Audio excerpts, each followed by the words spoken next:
काही इश्यू नाही. चला तुम्ही पॅसेज रीड करा. पॅसेज रीड करा, झालं की मी क्वेश्चन विचारणार लगेचच. श्रेया म्यूट करायचं प्लीज. कारण ज्याचं रीड करायचं का? उतारा क्रमांक 2 वाचायचा आहे. ठीक आहे.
Done ma'am. ओके 1 मिनिट हा. Done ma'am. ओके ठीक आहे, चला 1 मिनिट हा. ओके ठीक आहे. जर कोणी उत्तर देत असेल, ओके, ते उत्तर कुठे आहे ते पण सांगावं लागेल हा. ठीक आहे. Done ma'am. ओके ठीक आहे. चला मी असं गृहीत धरते की सगळ्यांचं वाचून झालंय. सो आता कुणीही म्हणू नका डन म्हणून हा. पहिला प्रश्न विचारतेय, महाराष्ट्र राज्याची निर्मिती केव्हा झाली?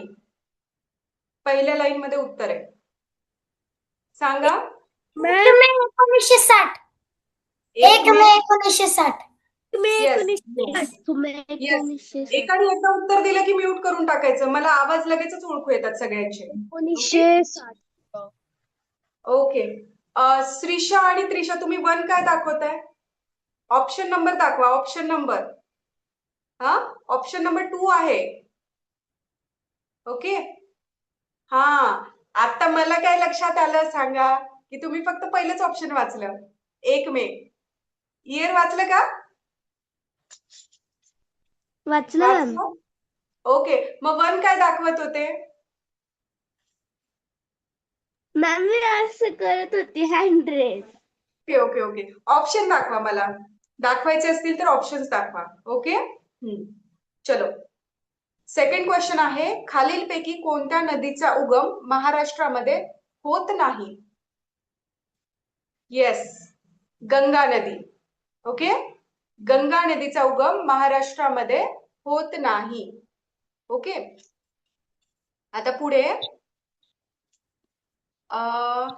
पुढीलपैकी कोणत्या शब्दाचा समानार्थी शब्द उतार्यात आलेला नाही? ओके, सरिता म्हणजे काय? नदी. ओके, जमीन म्हणजे भूमी वगैरे आहे. ओके, सो जनता म्हणजे लोक. ओके, नाही 4 येतं, 4 स्वर्ग. स्वर्ग, येस स्वर्ग. त्याचा समानार्थी शब्द तुमच्या उतार्यामध्ये आलेला नाहीये. थोडस थिंकिंग पॉवर तुम्हाला वाढवावी लागेल. आणि जे समानार्थी विरुद्धार्थीचा जो कन्सेप्ट आहे त्याचा एक सेपरेट लेसन पण आहे. तो जेव्हा आपला क्लिअर होईल तेव्हा अजून जे काही डाऊट्स असतील समानार्थी विरुद्धार्थी ते तुमचे क्लिअर होतील. Okay, Tejas please mic mute ठेवायचा बेटा. तेजू, हा माईक म्यूट ठेवायचं, मी सांगितल्यानंतर ऑन कर. Ma'am, yes Harshad. माझा माईक झाकला जातोय का? नाही बाळा, चालूच आहे. चालूच आहे का? हो चालूच आहे. म्यूट कर. माईक हे पूर्ण झाकला जातोय. नाही नाही, काय नाही, व्यवस्थित आहे. चलो चलो, क्लिअर. सेकंड, दुसरा उतारा. चला तिसरा वाचायला घ्या पटकन. चलो जल्दी. आणि ऐका 1 मिनिट, जिथे तुम्हाला आन्सर सापडते ना तिथे छोटीशी पेन्सिलनी एक अंडरलाईन करा. जिथं उत्तर सापडते तिथे छोटीशी पेन्सिलनी अंडरलाईन करा. स्लोली, सावकाश, समजून घेऊन वाचा.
मॅम निशा म्हणजे काय?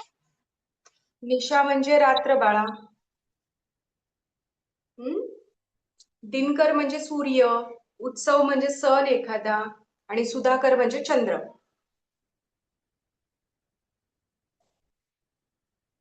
चला झालंय का? Just show me a thumb. Those who have done. Dinkar. Dinkar म्हणजे सूर्य. Done ma'am. Done ma'am. Just show thumb.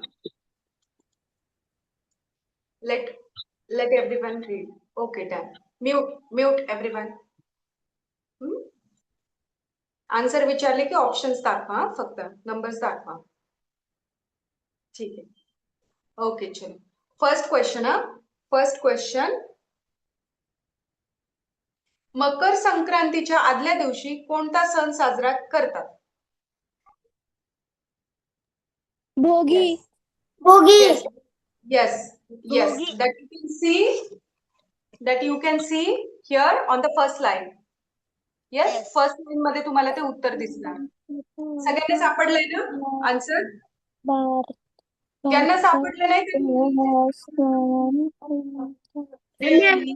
केली सापडली पण फर्स्ट लाईन कसं? अरे ह्या पेजवर फर्स्ट लाईन. ह्या अच्छा. पेजवरती फर्स्ट लाईन. ओके. काय? नाही काय नाही. भोगी. 2 नंबरचा आन्सर आहे. 2 नंबर ऑप्शन. ओके. दुसरा प्रश्न. जिथे आन्सर सापडले तिथे अंडरलाईन पाहिजे हा मला प्रत्येकाची. एक दिवस असं येईल की मी तुमच्या सगळ्यांचे टेक्स्टबुक चेक करायला, टेक्स्टबुक आणि नोटबुक. त्या दिवशी मला प्रॉपर मी ज्या ज्या गोष्टी सांगितल्या त्या सगळ्या पाहिजेत. सेकंड क्वेश्चन आहे, दक्षिण भारतामध्ये हा सण कोणत्या नावाने प्रसिद्ध आहे? पोंगला. थर्ड. पोंगल. येस, पोंगल. सगळ्यांचं आलंय Pongal? Okay, let me check everyone. Vihan सापडलं का तुला? कुठे आहे दाखव? नाहीतर नंबर सांग, लाईनचा नंबर सांग पेजवर. Third line. कितव्या पेजवर आहे? 8 नंबरच्या पेजवर कितवी लाईन आहे? 8 नंबर. विहानची बारी आहे, कोणी नाही बोलायचं. Ma'am yes. मी कॉल येतोय, थोड्या वेळ करू का? हा, लगेच जॉईन हो, जास्त वेळ नको घेऊ. विहान, हे बघ मी दाखवते. हे बघ इथे लास्ट लाईन आहे ना, तिथे आहे आन्सर. सापडलं? हा, अंडरलाईन दॅट. बाकीच्यांना पण दिसलंय? Now the last question. पुढीलपैकी कोणत्या शब्दाचा समानार्थी शब्द उतार्यात आला नाही? सुधाकर. सुधाकर. येस. आता इथे सूर्य आलेला आहे. आर्य सूर्य आलेला आहे. सूर्य मकर वृत्तातून उत्तरेकडे जातो. म्हणजे सुधाकरचा, दिनकरचा जो समानार्थी आहे तो आलेला आहे. फक्त जो सुधाकर आहे त्याचा समानार्थी शब्द आलेला नाहीये, जो की चंद्र आहे. ओके. सुधाकरचा अर्थ काय आहे? चंद्र. ओके.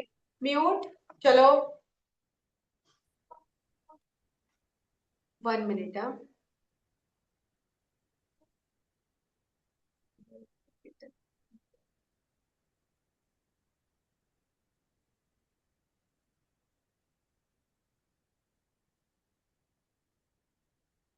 ठीक आहे, it's okay.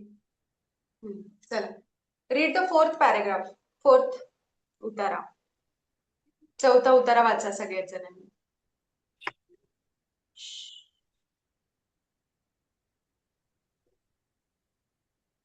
Not allowed.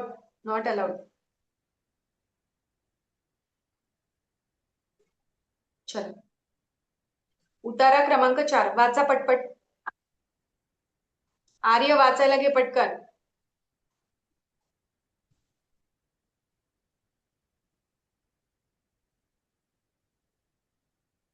Ma'am. Yes बेटा. मॅम ते तिसरं काय आहे? उतारा क्रमांक 3चा. 3 एक मिनिट. 3 झालाय, 4 नंबरचा वाचायचा आहे, सॉरी. उतारा क्रमांक 4 वाचायचा आहे तुम्हाला. हा तिसऱ्याचं उत्तर 3 आहे. 3. सुधाकरचा समानार्थी शब्द त्याच्यामध्ये आलेला नाहीये, जो की चंद्र असतो. जो की चंद्र असतो. ओके.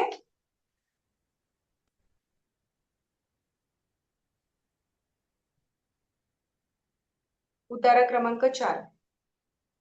टीचर येस विहान, बोल. थर्ड लाईनचं हिंदीच्या नंतर काय आहे थर्ड लाईनचं? एकच सेकंद. हिंदी, उर्दू. उर्दू कसं वाचणार तू ते? हे ऊ दिसतंय का? हे बघा, त्याच्यानंतर रफार येतो डोक्यावर, त्याच्यानंतर द आणि नंतर उकार. उ र दू. उ र दू. ओके. येस. त्याला रफार म्हणतात. आणि खालच्या साईडला जर का लंगडं केलेलं असेल तर त्याला काय म्हणतात? रकार.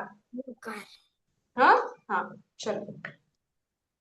Ma'am yes Harshad. ते एकनारे खाली काय आहे? ते लाईन फिफ्थ नंबर लाईनला 6th लाईन. हा 1 2 3 4 फिफ्थ मॅम 5th मध्ये थांबा. पहिला तर लिन काय आहे? लिन कोणती लाईन म्हणतोस बाळ? 5th फोर्थ म्हणजे- वाली फोर्थ वाल्या लाईनचं पहिलं सांगतोय तो.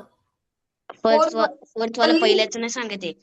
फोर्थच्या खालचा पहिला शब्द आहे ना ते बरं ठीक आहे, थांब. मी वाचते थांब.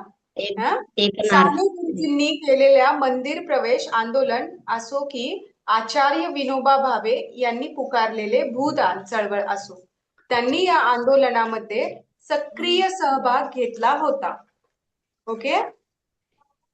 मॅम ते नाही बोलत आहे. मॅम. मग तू 5th लाईन बोलला ना. एकच हा सेकंड. मॅम, ते बघा ते एकनारे नंतर खाली पॅरेग्राफ 3 आहेत त्याच्यामध्ये. पहिला पॅरेग्राफ, दुसरा का तिसरा पॅरेग्राफ ते सांग आता. पहिला पहिल्याच पॅरेग्राफ मध्ये. बर, एकच मिनिट हा. आता मी शोधते. आता कोणी काय बोलू नका. ऐकणारे मग ते बरोबर म्हणत होता तो मगाशी. हर्षद, त्यांनी बरोबर ओळखलेलं. ओके. ऐकणारे तल्लीन हो. I'm talking. Please keep quiet. Then ma'am okay. 1 minute थांबा प्लीज. ज्यांचं झालंय त्यांनी. ऐकणारे तल्लीन होऊन तासन तास डोलत असतात. आलं बाळा? हर्षद, तल्लीन होऊन. खुर्ची घे तुला एखादी. ठीक आहे. आता कुठे डाऊट आहे का तुला हर्षद? येस. त्रिशा बोल. तल्लीन म्हणजे खूप एकदम मग्न होऊन, पूर्ण मन धन, आपलं तन मन धन सगळं त्याच्यामध्येच. जसं की आपण सपोज काहीतरी मस्त यम्मी खायला दिलं की तन मन धन सगळं तिथेच असतं ना, तल्लीन होऊन खात असतो आपण तसं. मॅम बोल Shrisha. Ma'am second last line मधला फर्स्ट वर्ड काय आहे? सेकंड लास्ट मधला ग्रामगीता. ग्रामगीता. ओके. चलो. पहिला प्रश्न बघा. येस. तुकडोजी महाराजांच्या गुरुचे नाव काय होते? Adkoji Maharaj. Yes, Adkoji Maharaj. Yes, 4th option. एक मिनिट हा. राजवीरचं नव्हतं आलं. अजून कोणाचं आलं नव्हतं? पटकन सांगा. काय? राजवीर शोधायचं आणि अंडरलाईन करायचे. अडकोजी महाराज. ओके. अडकोजी महाराज हे त्यांचे गुरु. पहिल्याच लाईनला आहे आन्सर. ओके. पहिल्याच लाईनला आहे. दुसरा प्रश्न, खालीलपैकी कोणत्या ग्रंथाची रचना तुकडोजी महाराजांनी केली? Gramgeeta. Yes, correct. Very good. Now the last one. तल्लीन होणे या वाक्यप्रचाराचा अर्थ कोणता? मन एकाग्र होणे. येस, इझी होता ना. येस, त्याचा अर्थ काय? मन एकाग्र होणे. ओके, आता ऐका माझा. आता हे काय घेतलं आपण? जे काही घेत होतो, उतारा व त्यावरील प्रश्न. उतारा व त्यावरील प्रश्न आपण घेतलेले आहेत. आता 5, 6 आणि 7. 6, 7, 8 आपण होमवर्कला घेऊया. हा 5th वाला फक्त एक अजून सोडवूया. ओके, 6, 7 आणि 8 तुम्हाला होमवर्कला असतील. ओके, सातारा अरे 3 तर आहेत आणि 3, 9. Shreya mute you mic. खूपच तल्लीन होऊन वाचत आहेस तू. नो इश्यू, होत असतं असं, होत असतं, काही इश्यू नाही. ठीक आहे, 5th वाला एकदा वाचा, ते सोडवूया, नंतर मग पुढचं लेसन सुरू करू आपण लगेच. चलो स्टार्ट करो. तल्लीन होऊन वाचा सगळ्यांनी, मन एकाग्र करून. येस हर्षद, वाचा लवकर.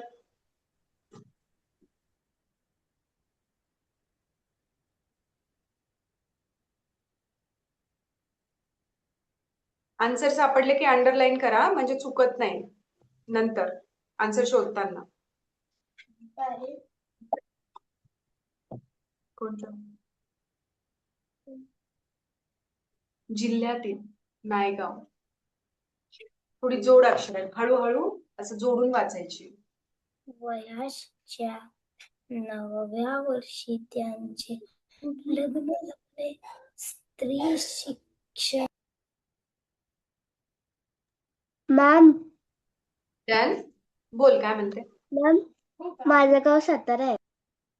हा मला माहितीये. श्रीशा. हा पण म्हणतोय काहीतरी, विहान. माझ्या मित्राचं पण साताराच. काय सांगतोस? एक मिनिट हा. माझं कोल्हापूर. बर, ठीक आहे. विहान तुझं पण साताराच आहे का? सातारा आहे. कोण कोण सातारकर? अच्छा, बर कराड सातारा मॅम. बर, ठीक आहे. चलो. मॅम मी पण आधी साताऱ्यामध्ये राहायचो, पण आता कोल्हापूरमध्ये राहायला लागलो. बर, ठीक आहे. हम सब भारतीय है. चलो.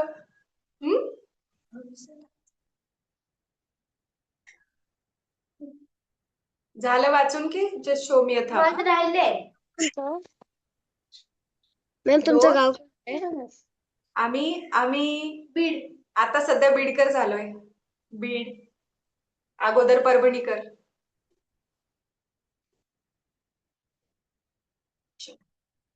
आता पुणेकर. सगळे उड्याच मारतो आम्ही. ती पण परभणीचीच होती. काय म्हंटल? माझी फ्रेंड आहे ना, ती पण परभणी मध्येच आहे, काय सोसायटीची. सांगतोस?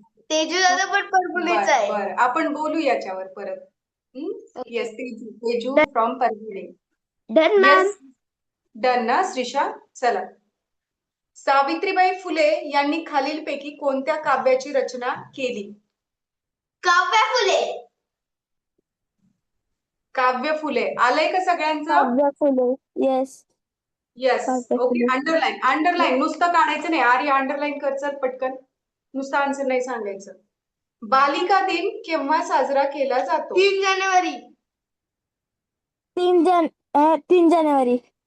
Yes, correct. 3 जानेवारी. सापडले सगळ्यांना?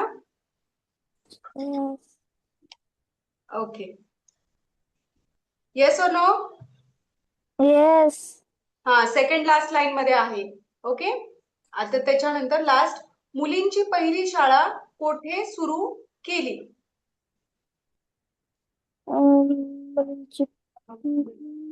भिडेवाड्यात.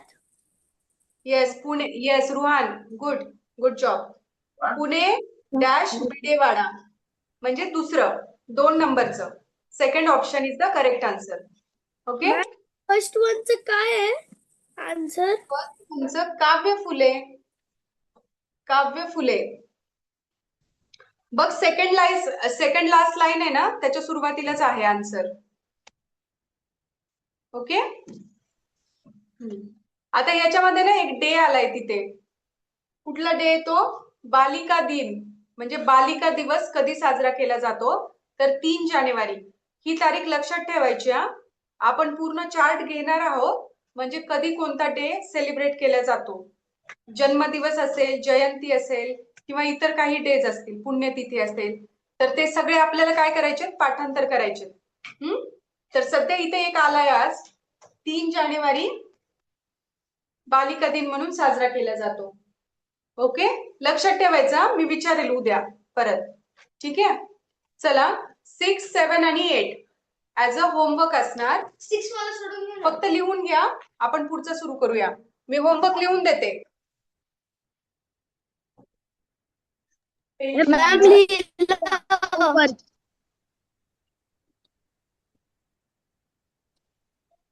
येस मॅम हा मॅम मी टेक्स्ट बुक मध्येच लिहिलं पेन्सिल. चालेल चालेल, पण मला एकदा लिहू दे, म्हणजे कधी कधी कोणी कोणी विसरतं.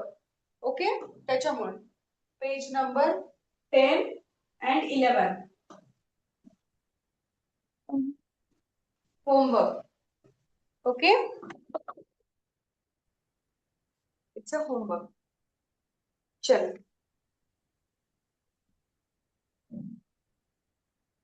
थोडस कवितेमध्ये जरासं थोडस. मॅम ओके ठीक आहे, चालेल. चलो, आता उतारा वाचन सोपं असतं आणि त्याची उत्तर सापडणं पण खूप सोपं असतं, बरोबर. पण कवितेमध्ये काय असतं, थोडेसे वेगळ्या अर्थाचे शब्द यूज केले जातात. कविता व त्यावरील प्रश्न. हा, पेज नंबर 12 कविता व त्यावरील प्रश्न 1.2.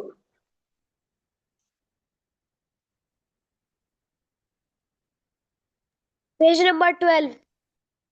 Yes, 1.2 page number. Yes, page number पण 12 आहे आणि इथे उपघटक जो नंबर आहे तो पण 1.2 आहे, म्हणजे same same looking like same. हेच आहे 2 नंबर तुझं, भाई जुनी आहे ती. ओके, चला. तर आता कवितेमध्ये मला काय म्हणायचंय, की जसं उतारामध्ये सगळं सोपं होतं की नाही, तसं कवितेमध्ये थोडंसं डिफरंट असतं. काय होतं, कवी जेव्हा कविता लिहितो तेव्हा एका शब्दाचे जास्त अर्थ असतात, बरोबर आहे. तर आपल्याला ते अर्थ आहेत ना, मागचा पुढचा. एकच मिनिट हा, फक्त 1 मिनिट.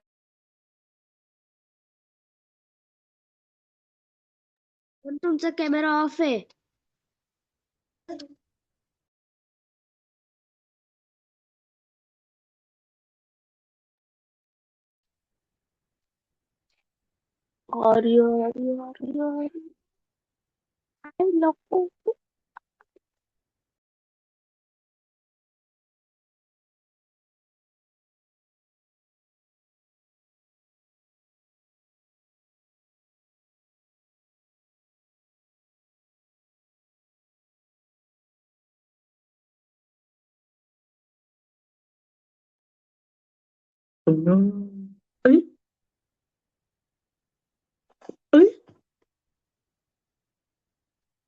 मॅम येस, तुम्ही काही प्रेस केलं का तुमच्यापैकी कोणी काही प्रेस केलंय का?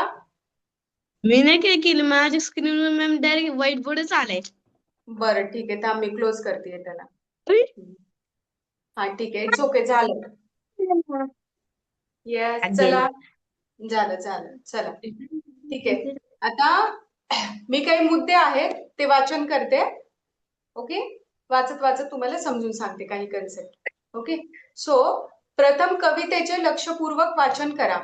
ओके, आपण करतो ना उतारेच लक्षपूर्वक, म्हणजे व्यवस्थित वाचायचं, line to line. Keep your finger below the line. तुमचं जे बोट आहे ते लाईनच्या खाली ठेवायचं आणि व्यवस्थित वाचायचं. ओके, कवितेचा आशय म्हणजे अर्थ व नवीन शब्दांचा अर्थ समजून घ्या. ठीक आहे, तो दरवाजा लोटून येईल, दरवाजा लोटा तो. कवितेचा अर्थ म्हणजेच आशय. ओके, व नवीन शब्दांचे अर्थ समजून घ्या. जे नवीन शब्द आलेले असतील कवितेमध्ये ते जसे जसे आपल्याला येत जातील तसे तसे आपण ते समजून घ्यायचे, आणि समजून घ्यायच्या नंतर सोडून नाही द्यायचं. कविता संपली, तो कवितेचा पॅराग्राफ संपला की ते सोडून नाही द्यायचं. लक्षात ठेवायचं, कारण पुढे पण ते शब्द परत येऊ शकतात. ओके.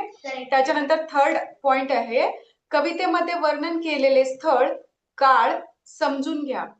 म्हणजे सध्या प्रेझेंट टेन्स असतो ना तुमचा, okay. Present tense, past tense, future tense, बरोबर आहे. वर्तमान काळ, भूतकाळ आणि भविष्यकाळ हा कवितेमध्ये मेन्शन केलं घडत आहे, त्याला वर्तमान काळ. वर्तमान काळ हे काळ त्याच्यातले आपल्याला समजून घ्यायचे आहेत. त्याच्यानंतर कवितेवर 3 प्रश्न विचारले जातात. जसं उतारावर 3 प्रश्न होते ना, तसेच कवितेवर पण 3 प्रश्न असतात. व्यवस्थित बघून घ्यायचे. कवितेखालील एक एक प्रश्न नीट वाचायचा आणि सर्व पर्यायांचं वाचन करायचं. एकच पर्याय वाचून उत्तर टिक करायचं नाही, 4ही पर्याय वाचायचे.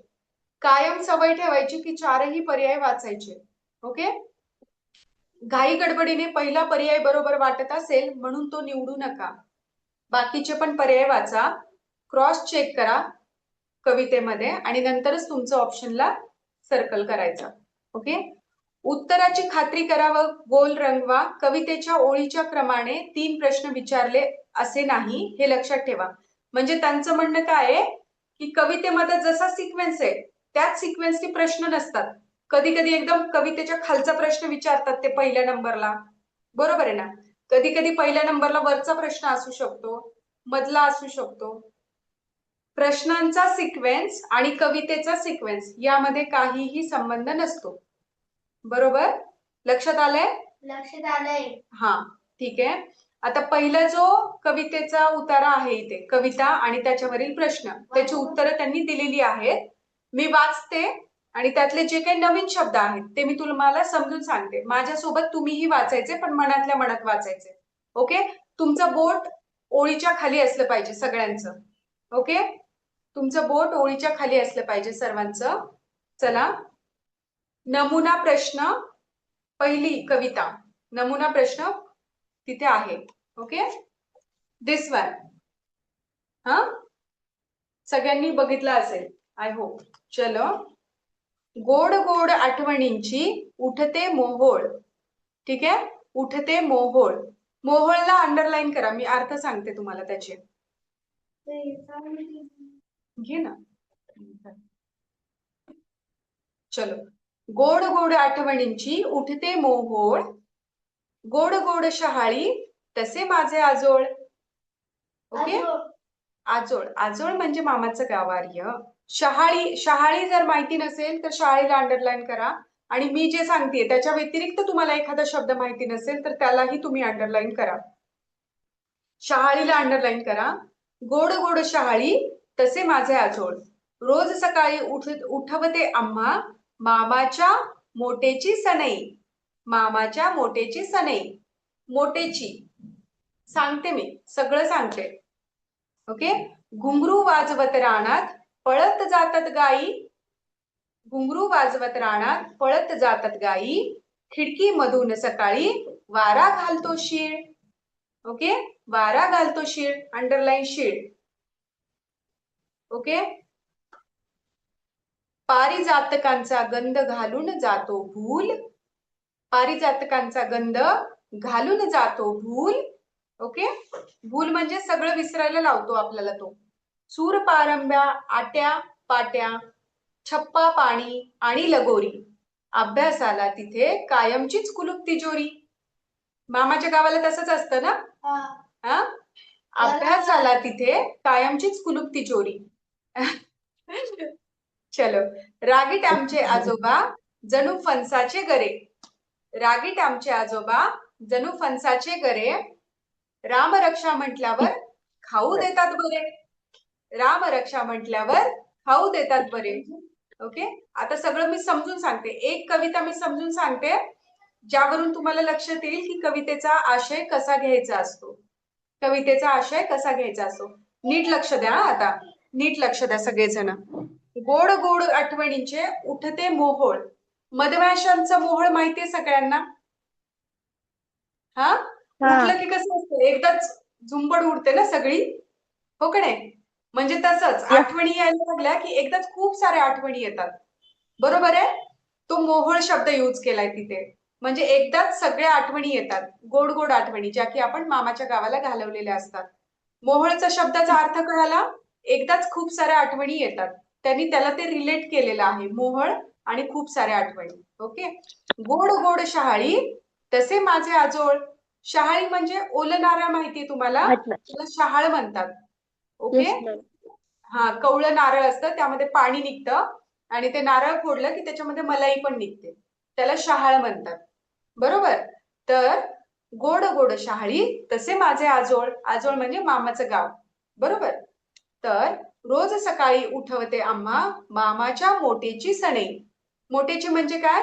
ते विहिरीचं पाणी काढण्यासाठी ते रहाट असतं ना, काय असतं ते विहिरीचं पाणी काढण्यासाठी एक गोल असतं एक गोल असतो त्यामध्ये आणि दोरा ओढून ते पाणी काढलं जातं. बालदी लावतात आणि ते ओढतात त्या हा, बालदीत. तर त्याला काय म्हणतात? मोटेची सनई. सनई म्हणजे सनई म्हणजे एक वाद्य आहे, वाद्य. पण त्याचा आवाज जो येतो ना असा दोर ओढल्याचा, तर त्याच्यासाठी ते सनई शब्द यूज केलेला आहे. ऍक्च्युअली सनई नाहीये, त्याच्या पाठीमागचा आशय समजून घ्यायचा आहे तुम्हाला. ओके. पुढे घुंगरू वाजवत रानात पळत जातात गायी. सिंपल आहे हा शब्द. मम्मा आली आहे. म्यूट कर बेटा. हा. हॅलो. खिडकी मधून सकाळी वारा घालतो शीळ. ठीक आहे. वारा घालतो शीळ म्हणजे शिट्टी. शीळ म्हणजे शिट्टी. घोंगावतो ना वारा, त्याला त्यांनी शीळ शब्द यूज केलाय. वाऱ्याचा आवाज येतो आणि तुम्ही जर का एखाद्या मोकळ्या ठिकाणी गेलात ना, तर खिडकीमधून असा वारा खूप जोरात जाताना आवाज येतो, गुई गुई येतो. कधी ऐकलं असेल तर. पुढे पारिजातकाचा गंध घालून जातो भूल. म्हणजे एवढा छान सुगंध असतो की तो आपल्याला सगळ्या गोष्टी विसरायला लावतो, घेतच बसावं असं वाटतो. बरोबर. मग पुढची ओळ आहे, सूरपारंब्या आट्यापाट्या छप्पा पाणी आणि लगोरी. सूरपारंब्या आट्यापाट्या म्हणजे काय? ते एक वडाचं झाड असतं, वडाचं झाड. ओके. त्याच्यावर असं लटकतो आपण. हो हो. हो. येस. हा, आणि नंतर मग पकडापकडी असते, लपालपी असते, लगोरी असते, वेगळे वेगळे खेळ असतात. ते सगळ्यांची तिथे काय असते? मज्जा असते. अभ्यासाला तिथे कायमचीच कुलूप तिजोरी. म्हणजे अभ्यासाची काही गरज नाही तिथं, कोणी काही रागवत नाही, काही नाही. खेळाबद्द मनसोक्त बाबाच्या गावाला. त्याच्यानंतर रागीट आमचे आजोबा अरे हो. जणू फणसाचे गरे. आता त्याला फणसाचे गरे का म्हटलंय? अरे फणस नाही माहिती तुला? खरंच माहिती पण गरे. हा, सांगते ना. हरी जणू फणसाचे गरे. फणस कसं असतं बाहेरच्या साईडनी हार्ड, हा, स्पाइक्स असतात त्याला खूप सारे काटे. मॅम जाडा आणि मोठा असतो. बरं. मला एक गोष्ट सांगायची त्याच्यामध्ये, व्यवस्थित ऐका हा सगळेजण. फणस कसा असतो बाहेरून? काटेरी, एकदम कडक. आणि मध्ये खायला गेलं तर गरे असतात त्याचे छोटे छोटे, हा, असे येलोइश कलरचे आणि स्वीट लागतात एकदम. म्हणजे आपले आजोबा कसे असतात? बाहेरून कडक असतात आणि आतमधून कसे असतात? एकदम सॉफ्ट.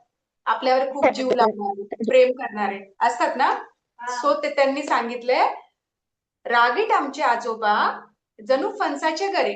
म्हणजे बाहेरून तर कडक आहेत पण आतमधून खूप सॉफ्ट आहेत. शेवटची ओळ, राम रक्षा म्हटल्यावर खाऊ देतात बरे. अरे? बरोबर. हा, खूप सॉफ्ट असतात मनातून, फक्त बाहेरून आपल्याला खूप कडक वाटतात ते. तर चला, मला असं वाटतंय कविता पूर्ण समजली आहे सगळ्यांना. येस. हा. येस. काय करायचं असतं, ज्या पण कविता आहेत पुढच्या, त्यांचे छोटे छोटे अर्थ निघतात, ते व्यवस्थित अर्थ लावायचे आणि आपण ते सोडवायचे आहेत. ठीक आहे. याचे 3 प्रश्न बघूया, मग स्टॉप करूया. मुलांना सकाळी कोण उठवते? मोठेचे आजोबा. पोरं. आवाज. मोठेचा आवाज. मोमूच्या आजोबा. विहिरीचं पाणी शेंदतो ना, त्याचा जो आवाज आहे, मोठेचा आवाज. मुलांना आजोबा केव्हा खाऊ देतात? शेवटच्या 2 ओळीत आहे उत्तर. राम रक्षा. राम रक्षा म्हणल्यावर. राम रक्षा म्हणल्यावर. म्हटल्यावर. येस. लास्ट मुलांना कोण भुरळ घालून जातो? पारिजातकाचा येस. म्हटल्यावर वाऱ्याची शेळ. पारिजातकाचा सुगंध. ते भूल झाली. पारिजातकाचा सुगंध. Yes yes yes. नाव हा, सेकंड आहे, सेकंड बरोबर आहे. काय याच्यामध्ये आन्सर एक नमुना प्रश्न असतो ना, तो सोडवून दिलेला असतो आपल्याला आणि त्याच्या बेसवर मग मुलांना समजून सांगितलं की मुलांनी मग पुढचे करायचे असतात. कळालं तुला? आपण त्यांनी दिलेली उत्तर बघायची नाही, आपण दिसून न दिसल्यासारखं करायचं. झाकून टाकायचं आणि आपण आपलं सोडवायचं. जे नमुना प्रश्न दिलेले असतात, सॅम्पल क्वेश्चन्स असतात, ते कसे सोडवायचे ते सांगितलेले असतात. ओके, सो हे झालं आपलं कविता व त्यावरील प्रश्न. आपण हे कंटिन्यू उद्याच्याला करूया. तुमच्यासाठी आज होमवर्क काय असणार आहे? पेज नंबर 10 आणि 11. त्याच्या व्यतिरिक्त मॅथमॅटिकल ऑपरेशन्स देणार आणि टेबल्स कंपल्सरी रोजचे. Okay. आज माझ्याकडून चेक करणे